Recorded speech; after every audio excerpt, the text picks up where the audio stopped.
AI real? Yes. But we've been thinking about it completely wrong. And most of the assessments that I have seen from almost everywhere are drawing the wrong conclusions when it comes to sociological outcomes. It's going to be important. It's going to change who we are. It's going to change how we live and how we work. But the word here is change. It's not a revolution. I think what you're seeing with Chat GPT is just the tip of the iceberg. You will increasingly go to your device and you're going to be following that device. You'll get better advice out of your device than your own thoughts. And you're going to see it happen in an enormous number of areas. It used to be that you needed to know something about math, and then you get a calculator. Then you evolve. You used to have to remember things. Nowadays, you can so easily look up all history. It's at your device. Now you're going to more and more be able to say, what is the best thinking? Who is the best thinking? Where am I going to get the best thinking? What can be done? And you'll be following the instructions on your device. And I think that that's not a bad thing. This is a good thing in many ways because it elevates us. What sort of activities should we expect to be replaced? What does this mean for economics and labor and politics? And are there any obvious winners either in terms of geography or sectors? What popular one that comes in is whether or not this is going to hit red states or blue states more, for example. The cop-out answer is we don't really know yet because we're dealing with technologies that have yet to be invented. But there are a few general guidelines we have. It's not so much that jobs get created or destroyed, it's that they change. And it's pretty common when you're dealing with an environment that has evolved because of technology, jobs evolve too. We've been talking about technology overwhelming the workforce really since the onset of the Industrial Revolution, and it obviously generates changes. We don't all live on subsistence farms anymore. The trick is whether or not the technology evolves faster than our political ability to adapt to the changing workforce conditions. And I would argue that at least at the moment, we're nowhere near that. I mean, yes, we're dealing with the information revolution. And yes, there is the possibility that's going to replace a lot of jobs, increase productivity to the point that a lot of people just don't have anything to do. That's all theoretical. Our experience in the last 5 years is, if anything, it's going to be the opposite. The sort of things that IT evolutions do is it's in the name, information tech. It manipulates information at a faster rate. But that is not where the uneducated people in our society are. Most of the uneducated people in our society are in lower class, blue-collar jobs. That is not something that AI can help with at all. That's something that the advances we've seen in productivity are almost irrelevant. AI instead is taking away those low to mid-skilled white-collar jobs, which is not normally what we think of when we think about the sort of jobs that can be destroyed. So we've actually, in the last 3 years, seen the greatest increase in take-home pay for low-skilled, blue-collar workers in over a century. And that has actually helped, in the case of the United States, narrow economic inequality to a degree that we have not seen since before the World Wars. So if anything, the theory is proving itself wrong rather than right. However, if you're, say, a copy editor or a secretary, well, you might have some really big problems because AI already has been able to deal with those jobs in a more efficient manner, and you just don't need as many people. In fact, the blockchain, which is one of the things that undergirds crypto, is something that could be very transformative in things like healthcare. If you think about any doctor's office you've been in, there's that huge forest of staff in the back who are basically on the phone with the insurance agents every day, all day. Well, the whole idea of blockchain is that anyone who controls half of the pieces can grant others access. Well, in your healthcare records, that would be you. And if everything from that can be digitized, then that entire flood of low-skilled white-collar workers in the back of every doctor's office and hospital simply goes away. It's probably not going to hit where we think it is, and it's probably not a red versus blue thing, and it's probably not a coastal versus interior thing. It's mid-levels of education versus the edges. If you're highly educated or low educated, you look fine from this.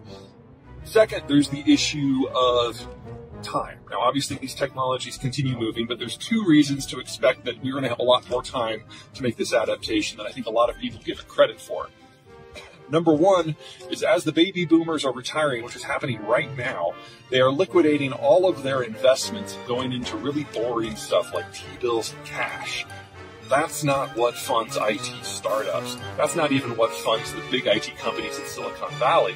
For that, you need venture capital. You need a high velocity of money. Retirees are no good for that. And the whole world is aging very rapidly, and baby boomers are not a phenomenon limited to the United States. So we're going to see the amount of capital just kind of seize up in the entire space. At the same time, most of the world is running out of the 20 and the 30-somethings that are necessary to do the research and develop these technologies in the first place. So overall, we should expect the pace of technological evolution in the world to slow quite a bit in the 2 decades to come compared to the 2 decades we've just completed. We're not close to a general AI breakthrough. Let me explain what I mean by that. Artificial intelligence kind of falls into 2 general buckets. General AI is, Skynet, the idea that the machine can actually look at a situation, think, come up with a potential solution, and then act on it. We're nowhere close to that. I don't know anyone, even Elon Musk, who thinks we're going to be there before 2050. And this is before you consider that the amount of capital and workers that are available to develop these sort of things is in the process of drying out. So probably we're looking at 2060, 2070 or beyond. We're not even close. The other type of AI is applied AI or mission-specific AI. And it's not so much artificial intelligence in the way that we kind of have it in our heads, but it is machine learning. But it's really more like machine programming. So you put in dozens, hundreds, thousands of if-then statements into a program for it to execute. And as long as the conditions that are presented to the machine fall within the rubric of what you program, you're okay. But if you see something even a little out of context, the whole thing tends to fall apart. So, an example. Let's say you're developing an AI driving program and you tell it what a stop sign looks like. What if the stop sign has a bumper sticker on it? Or graffiti? Or if it's on the side of a building as part of an ad?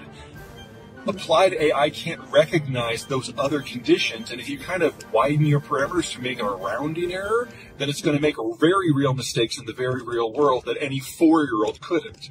So if you need AI to do calculus, yes, they're light years ahead of what we as humans can do right now.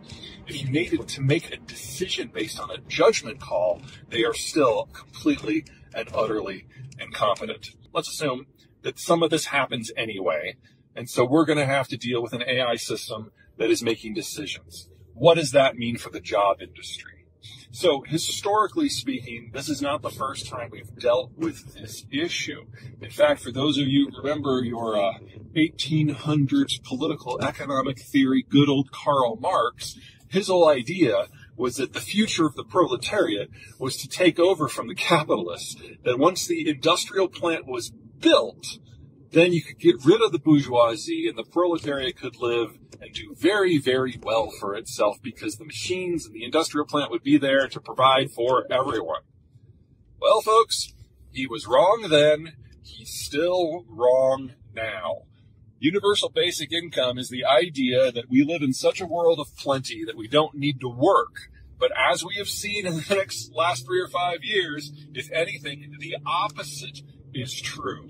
The productivity has stalled, in part because of tech, but moreover because we've discovered that as populations evolve in industrialization, we live longer, we have fewer kids, and that means after we urbanize, 5, 6, 7, 8 decades after, we're actually running out of young people to do a lot of the lower skilled work.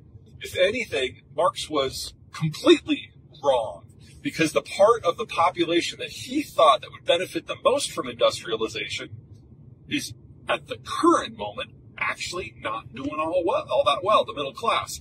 It's the lower classes that are cleaning up right now. There are very, very few places in the United States at this point where if you were earning $15 an hour before COVID, you're still in that bracket today. You've been able to leverage the fact that there's a sharp labor shortage to move up.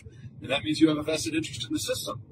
And it means if you decide to not work, there is no one who is willing to pay you to not work because there are jobs everywhere. It's part of an evolutionary process in which technology is increasingly replacing parts of man. You know, the physical you. In the old days, the man, physical labor mattered. More and more, then machines replace that. And as we go and ascend to higher and higher levels of thinking that the brain increasingly is being able to use, and that raises you because you can then think about, how do I think? What are the principles?